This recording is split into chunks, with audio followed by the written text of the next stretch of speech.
오늘은 어버이 주일입니다. 우리 꽃을 달고 계신 우리 어르신들 뵈니까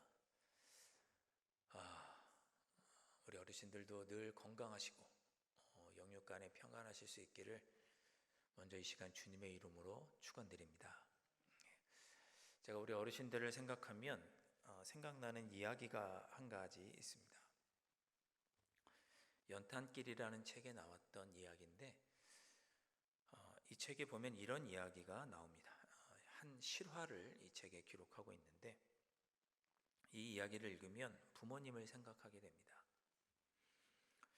어느 날 한 순댓국 사장님 순댓국집에 한 딸과 한 아버지가 찾아옵니다.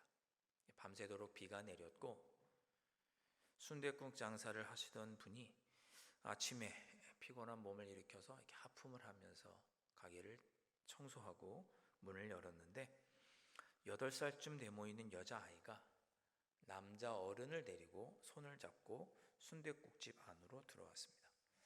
순댓국집 사장님은 대번에 그 얼굴을 보더니 거린이구나 그렇게 알아볼 수 있었습니다.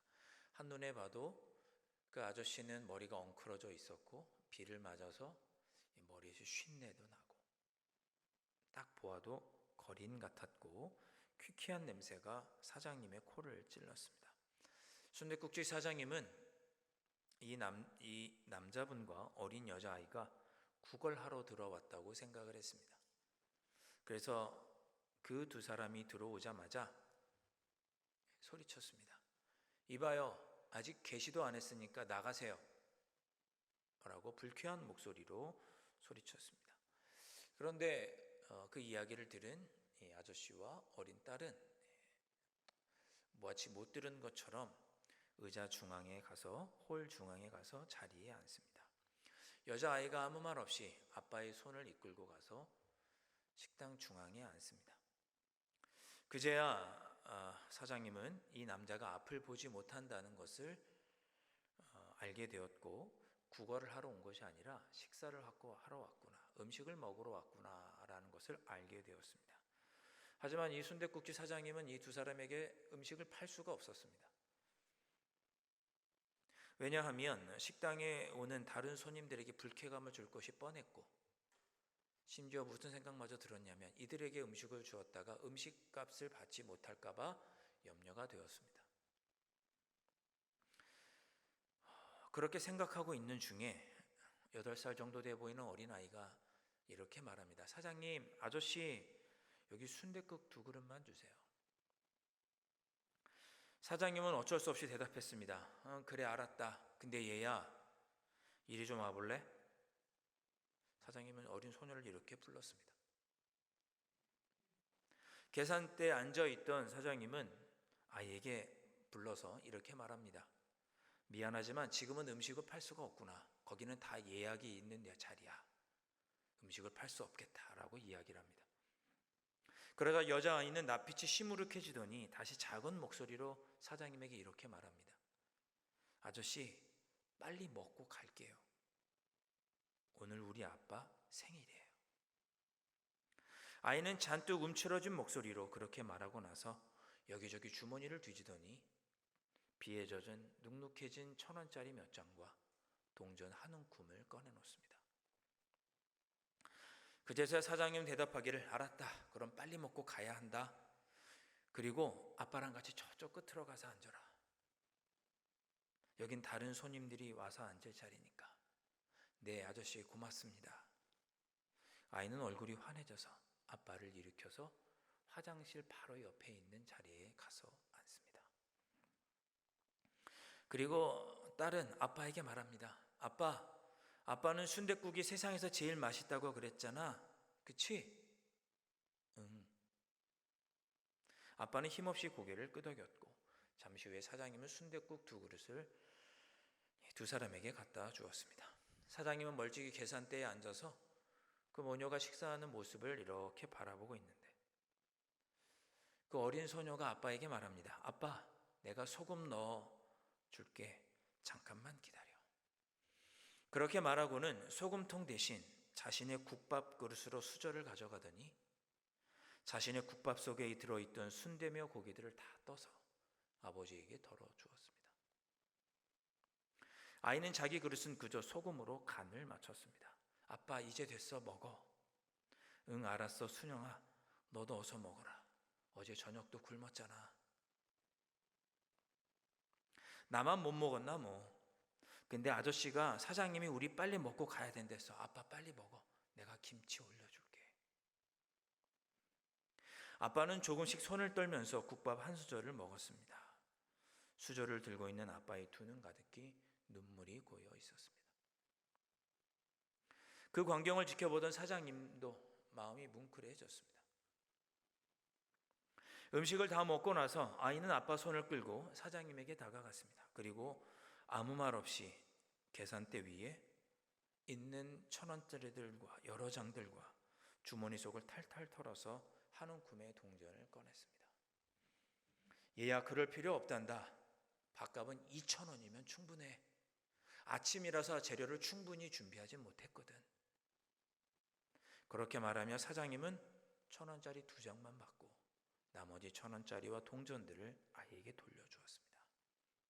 사장님, 아저씨 고맙습니다. 아니다, 아까는 내가 미안했구나. 그러면서 사장님은 가게에 있던 계산대 옆에 있던 사탕 한 움큼을 집어서 아이에게 주었습니다. 잘 가거라. 네, 안녕히 계세요. 그렇게 떠나는 두 모녀의 모습을 보면서 이 사장님 눈에는 눈물이 맺혀 있었습니다. 저는 이 이야기를 읽을 때마다, 이 이야기를 생각할 때마다 저도 부모님 생각이 납니다. 효도 잘해야겠다. 부모님께 감사하다. 여러분, 누가 뭐래도 부모이기 때문에, 부모님이 계시기 때문에 내가 있는 것이죠.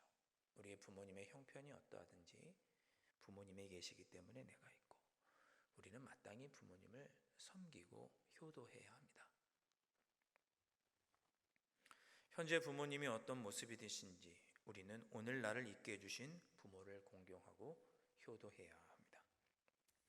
사람들은 세상에 태어나면 저절로 관계들을 맺게 됩니다. 태어나는 순간 부모와 자식이라고 하는 관계가 생깁니다.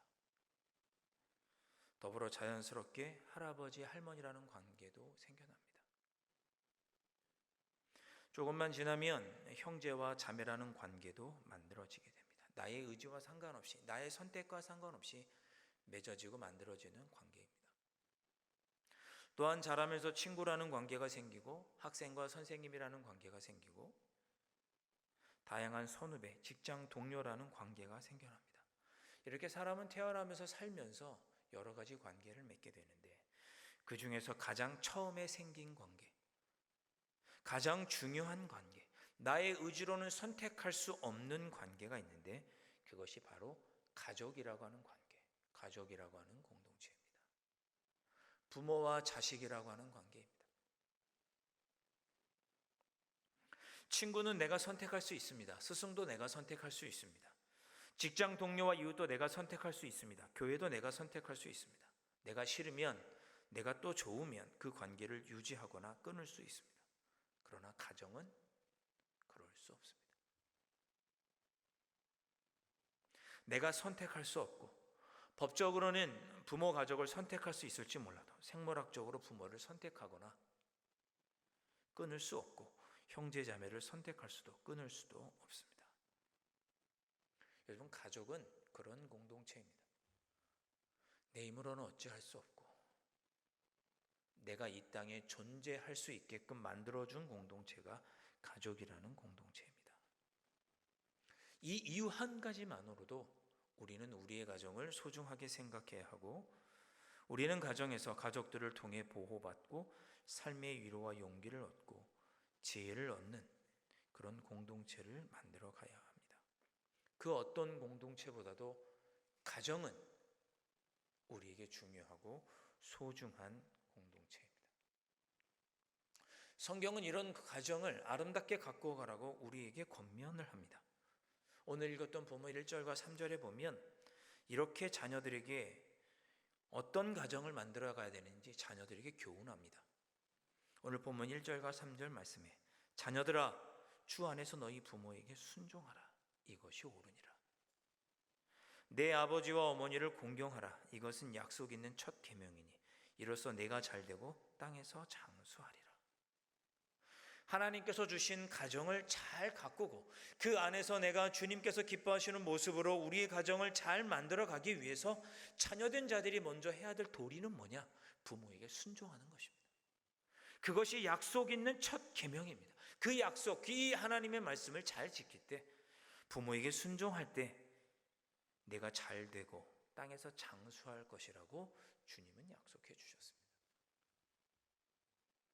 우리에게 주신 가정, 내가 선택할 수 없이 내가 누리게 되는, 내가 속하게 된 이 가정을 잘 가꾸고 이 가정을 통해 주님께서 주시는 위로와 용기와 평화, 아름다운 인격으로 아름다운 모습으로 살아가기 위해서 우리가 이 가정을 만들어 가려면 어떻게 해야 되느냐? 자녀된 우리들은 부모에게 순종해야 합니다.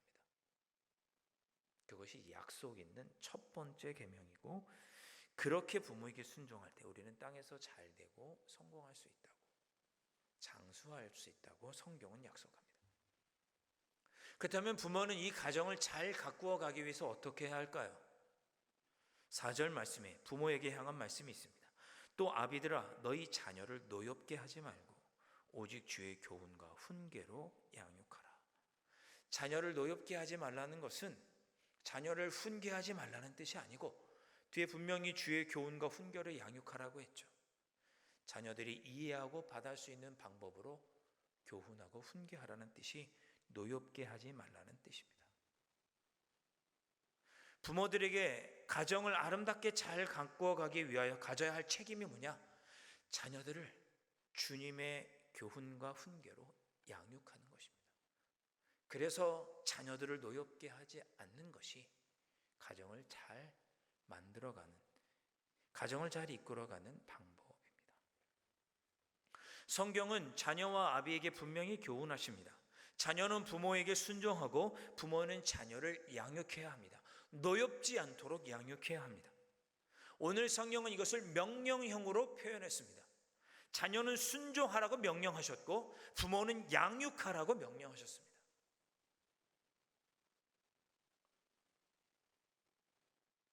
그렇게 할 때 우리는 아름다운 가정, 주님께서 우리에게 주신 태어날 때부터 속하게 된 이 가정을 아름답게 만들어갈 수 있다고 성경은 우리에게 가르쳐 주십니다. 그런데 자녀는 어떻게 부모에게 순종할 수 있고, 또 부모는 어떻게 자녀를 양육할 때 노엽게 하지 않을 수 있을까? 자녀에게는 1절 말씀에 주 안에서 순종하라고 말씀하셨고, 부모에게는 4절 말씀에 주의 교훈과 훈계로 양육하라고 말씀합니다. 저는 이게 두 가지가 같다고 보는데요. 주 안에서 순종하라는 것은 무슨 뜻일까? 주님께서 순종하신 것처럼 순종하라, 그런 뜻입니다. 주 안에서 순종하라는 것은 주님께서 순종하신 것처럼 순종하라, 자녀들에게 그렇게 권면하고 있는 것입니다. 주의 교훈과 훈계로 양육하라는 말씀은 바로 주님께서 말씀하신 그 교훈, 즉 복음으로 양육하라는 것입니다.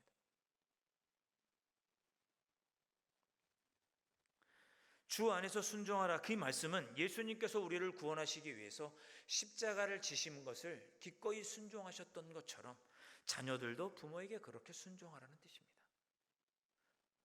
즉 예수 그리스도를 믿는 자녀라면 우리 주님께서 우리를 구원하시기 위해 기꺼이 하나님의 뜻에 순종하셔서 십자가를 지셨던 것처럼, 그렇게 우리도 기꺼이 주님에서 순종하셨던 것처럼 우리도 부모에게 순종해야 된다, 그런 뜻입니다.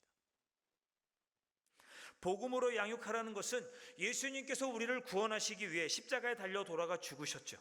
이처럼 우리를 구원하시기 위해 고난을 참으시고 인내하셨던 그 모습을 본받아 우리도 참고 인내하며 자녀를 양육하라고 하는 말씀입니다. 같은 말씀인 거예요. 주 안에서 순종하고 주의 교훈과 훈계로 양육하라는 것을 가장 잘 보여주시는 말씀이 있습니다. 어떻게 하면 우리가 주 안에서 순종하고 자녀를 복음으로 잘 양육할 수 있을까? 그것을 잘 보여주시는 말씀이 뭘까? 베드로전서 4장 8절에 이렇게 표현하고 있습니다. 무엇보다도 뜨겁게 서로 사랑할지니 사랑은 허다한 죄를 덮느니라.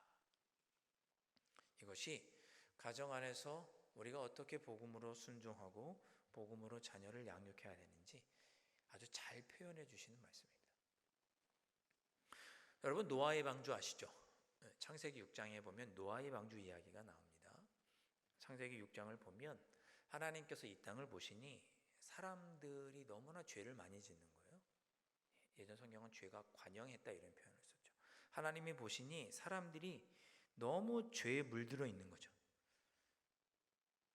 죄악이 세상에 가득했고 사람들은 생각하고 계획하는 것이 항상 악했다라고 창세기 6장에서 하나님께서 보셨습니다. 사람들이 다 악하구나. 죄에 물들어 있구나.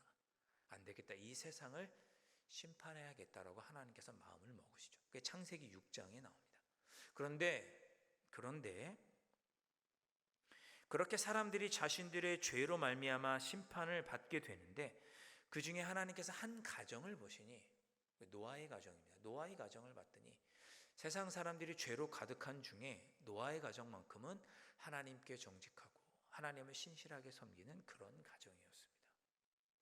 그래서 하나님은 이 세상을 심판하기는 하되 노아의 가정만큼은 구원해야겠다 이렇게 마음을 먹으셨습니다.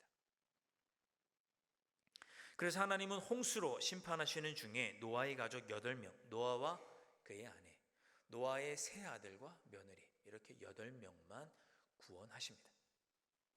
노아가 방주를 다 만들자 하나님은 노아가 만든 방주에 모든 땅에 있는 짐승들과 새들을 다 넣으시고 종류별로 2쌍 또는 7쌍을 넣으시고 노아 아내와 자녀들까지 다 이렇게 넣으셨습니다.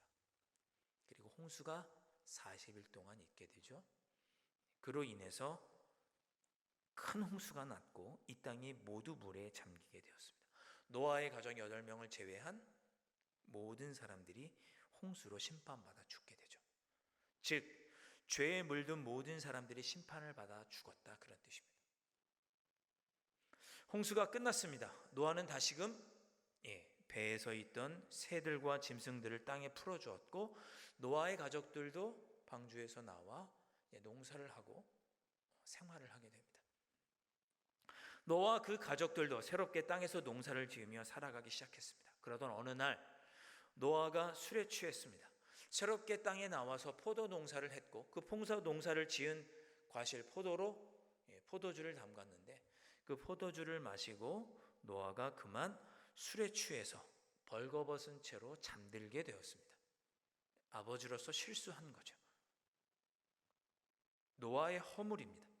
그런데 이렇게 아버지가 실수해서 술 취해서 벌거벗고 누워서 자는 모습을 둘째 아들이 봅니다. 그리고 그 모습을 보고 밖에 나와서 첫째 형과 셋째 동생에게 아버지의 허물에 대해서 이러쿵저러쿵 고자지라고 말합니다. 우리 표현을 하면 뒷담화를 한 거죠. 이 이야기를 들은 첫째 형과 셋째 동생은 조용히 아버지의 옷을 가지고 아버지가 누워있는 술 취해서 벌거벗고 잠들어 있는 그곳에 들어가서 아버지에게 옷을 덮어드리고 나옵니다. 아버지의 실수를 덮는 상징적인 모습인 거죠. 사랑은 허다한 허물을 덮는다. 사랑은 허다한 죄를 덮는다라고 말씀했는데 사랑으로 아버지의 허물과 실수를 덮은 것입니다. 나중에 노아가 깨어나서 자신이 자는 동안에 있었던 일을 알게 되었습니다. 그래서 세 아들을 불러서 그들에게 말합니다. 먼저 둘째 아들에게 아버지의 실수와 허물을 보고도 덮어줄 생각을 하지 못했던 그 둘째 아들에게 노아가 이렇게 말합니다. 너는 저주를 받아 첫째와 셋째의 종이 될 것이다. 이렇게 둘째 아들에게 저주합니다. 너무 심한가요? 아니요. 죄로 물들었던 세상을 심판하고 다시 인류가 시작되는 그때 하나님은 죄를 허물로 덮지 못하는 그런 모습이 이 땅에 있지 않기를, 가정에 있지 않기를 바라셨던 거죠. 그래서 좀 심하게 노아를 통해서 이런 벌을 내리십니다. 너는 형제들의 종이 될 것이다. 그리고 첫째와 셋째에게는 항상 형통하고 창대하게 될 것이라고. 죄를 가정에서 사랑하는 가족들의 죄를 허물로 덮었던 첫째와 셋째에게는 형통하고 창대하게 될 것이다라고 복을 내립니다. 여러분, 저는 여기서 우리의 가정이 어떤 공동체가 되어야 되는지를 깨닫습니다. 가정은 서로 허물을 덮어주는 공동체가 가족입니다. 그런 가정이 돼야 돼요. 남편이 나를 참아주는구나. 아내가 내 허물을 덮어주는구나. 부모님이 나를 참고 기다려주시는구나. 부모님이 나의 허물을 덮어주시고 이해하시고 기대하시고 기다려주시는구나. 이런 모습이 가정 안에 있어야 되는 거죠. 여러분이 가만히 생각해 보십시오. 이것이 복음입니다. 예수님은 죄로 인해 죽을 수밖에 없는 우리를 구원하시기 위해 기꺼이 십자가의 고난을 당하셨고 십자가를 지라는 하나님의 명령에 겸손히 순종하셨습니다. 그러하신 예수님은 오늘도 여전히 죄 가운데 있는 우리를 참아주시고 내 허물을 덮어주시고 죄로부터 돌이키기를 기다려주십니다. 이것이 복음이죠. 이러한 모습이 우리 가정 안에 있어야 된다는 거죠.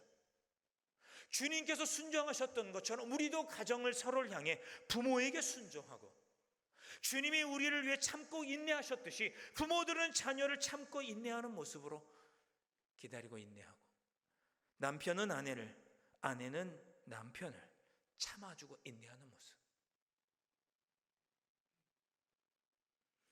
이런 복음의 실천이 우리 가정 안에서 이루어질 때 우리의 가정이 하나님께서 기뻐하시는 아름다운 가정을 이룰 수 있게 되겠죠.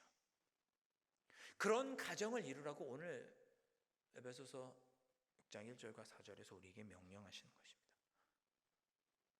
그리스도인의 가정은 복음이 실천되는 가정이어야 한다. 주 안에서 자녀는 부모에게 순종하고 예수님께서 그러셨던 것처럼 예수님께서 그러시는 것처럼 아내는 남편을, 남편은 아내를, 부모는 자녀를 참아주고 인내해야 한다. 그렇게 교훈할 때 우리의 가정이 아름다운 가정 될 수 있다고 오늘 성경은 우리에게 말씀해 주십니다.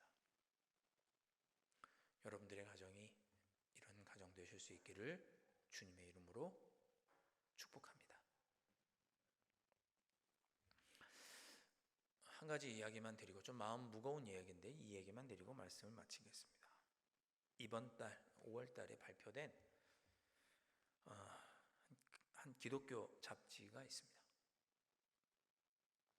그 말씀이라고 하는 잡지가 있는데 이 잡지를 보면 목회 데이터 연구소에서 우리 교계에 목회 데이터 연구소라고 하는 설문조사도 하고 목회 여러 가지 통계를 잡는 그런 기관이 있습니다. 목회 데이터 연구소에서 최근에 2023년에 설문조사했던 것을 하나를 발표를 했습니다. 이 기사에서 목회 데이터 연구소에서 작년에 무엇을 조사했냐면 청소년들을 대상으로 교회 다니는 청소년들뿐만 아니라 청소년들을 대상으로 결혼과 가정에 대한 어떤 인식을 갖고 있는지 조사해서 발표를 했습니다. 이번 달 기사에 실려 있어요. 청소년들의 결혼과 가정에 대한 인식 이런 제목으로 설문조사를 했는데 그 결과가 매우 충격적입니다. 청소년기에 있는 남녀 학생들에게 결혼에 대한 생각을 물었습니다. 남자아이들에게 결혼에 대해서 동의하느냐 뭐 이런 질문을 한 거죠. 2012년도에는 10년 전이죠. 2012년도에는 남학생 중에 82%가 결혼에 동의한다고 대답을 했습니다.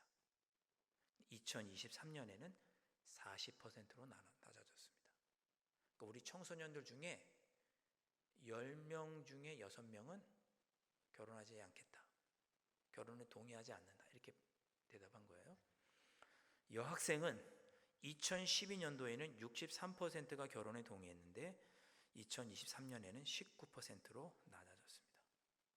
청소년들 중에 81%가 장래에 결혼할 의사가 없다고 대답한 겁니다. 충격적이지 않나요? 10명 중에 8명은 결혼하지 않겠다. 10명 중에 2명만 가정을 이루겠다. 이렇게 대답한 거예요. 여러분, 가정을 이루지 않으면 어떻게 돼요? 일반적으로 자녀를 낳을 수 없죠. 물론 생물학적으로 결혼하지 않고도 자녀를 낳을 수 있지만 우리가 일반적으로 생각할 때 가정을 이루고 가정 부모에게서 우리가 자녀가 태어난 거 아니겠어요? 우리가 부모를 선택할 수 없지. 그렇게 가정에서 자녀들이 태어나죠. 이러한 청소년들의 인식은 당연히 대한민국 사회의 결혼율과 출산율에 직결되어 있습니다. 일반적으로 가정에서 우리의 자녀들이 태어나고 가정에서 우리의 자녀들이 자라갑니다. 그러니 결혼하지 않겠다, 가정을 이루지 않겠다는 것은 우리의 다음 세대가 더 이상 존재하지 않게 될 것이라는 것을 암시합니다. 여러분, 매우 심각한 문제입니다. 매우 심각한 문제. 어쩌면 우리가 여기에 우리의 전부를 걸어야 할지 모르겠습니다. 왜 청소년들이 결혼과 가정에 대해서 이렇게 부정적인 생각을 하게 됐을까? 왜 그렇게 생각하게 됐을까요? 한국 사회의 미디어와 매체를 통해서 그려내고 있는 우리의 가정의 모습이 어떠한지 한번 생각해 봅니다. 과연 우리 한국 사회의 가정의 모습은 어떠한가? 가정을 이루고 살고 싶다는 생각이 우리 청소년들에게 드는 그런 가정일까? 대한민국 정치, 경제, 사회의 모습은 어떠한가? 젊은 사람들이 결혼하고 싶은 사회, 가정을 갖고 자녀를 키우고 싶은 그렇게 적합한 사회가 우리 대한민국 사회인가? 한번 생각해 봅니다. 젊은 사람들은 어르신들을 향해 꼰대라고 비꼬고, 어른들은 요즘 젊은 세대들을 보고 개념이 없고 개인주의적인 세대라고, 예의 없는 놈들이라고 비판합니다. 어느새부터 세대 간의 갈등이 팽배하고, 젊은 사람들은 어른의 이야기를 귀담아 듣지 않고 순종하지 않고, 어른들은 자녀들을, 젊은 세대들을 분노 없이 양육하고 가르치려는데 관심이 없게 되었습니다. 그러니 아무리 정부에서 출산율을 높이는 정책을 발표해도 젊은 사람들의 반응은 뜨뜻미지근합니다. 어떻게 하다 우리 사회가 이렇게 되었을까?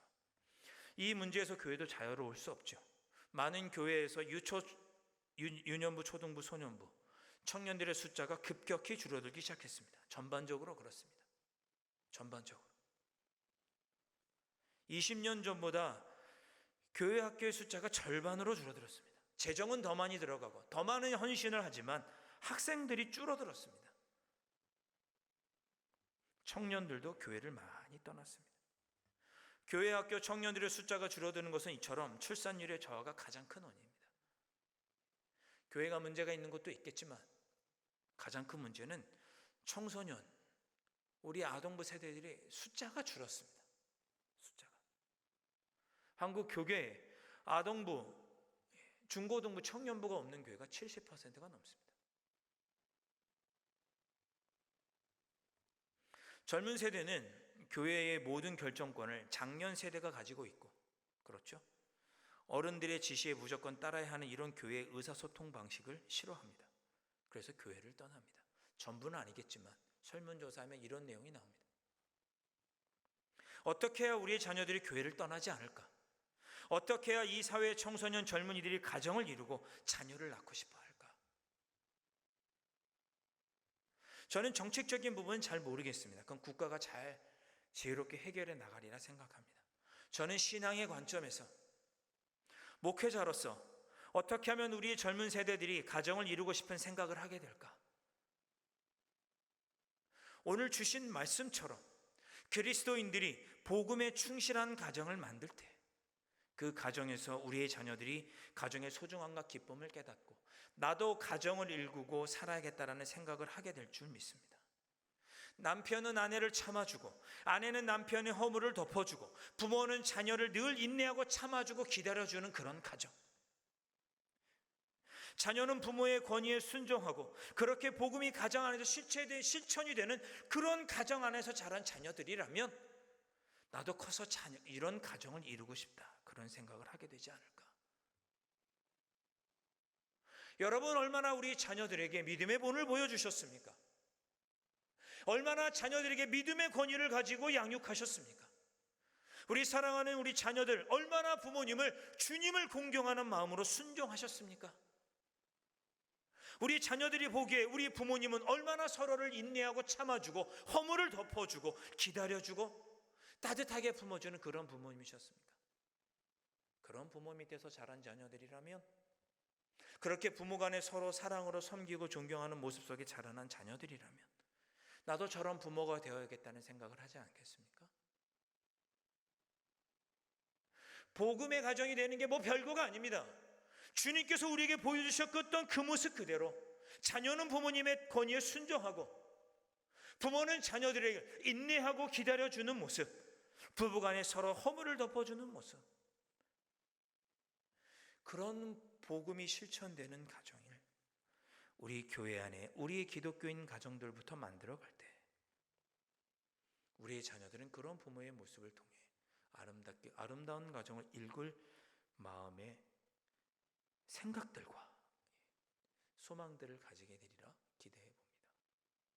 그러니 오늘 주신 말씀을 마음에 생각하시고 자녀들은 부모님에게 순종하시고 부모님들은 자녀들을 예수님께서 그러셨던 것처럼 참아주시고 덮어주시고 부부간에 서로 용납하고 그런 아름다운 가정을 만들어 가신다면 이 사회에 하나님이 기뻐하시는 아름다운 가정이 지금보다 더 많은 가정이 이 땅에 이루어지지 않을까. 그럼 그 안에서 출산율의 문제도 해결이 될 것이고 가정이 늘어난다는 것은 그만큼 자녀를 낳을 확률도 많아지는 거 아니겠어요?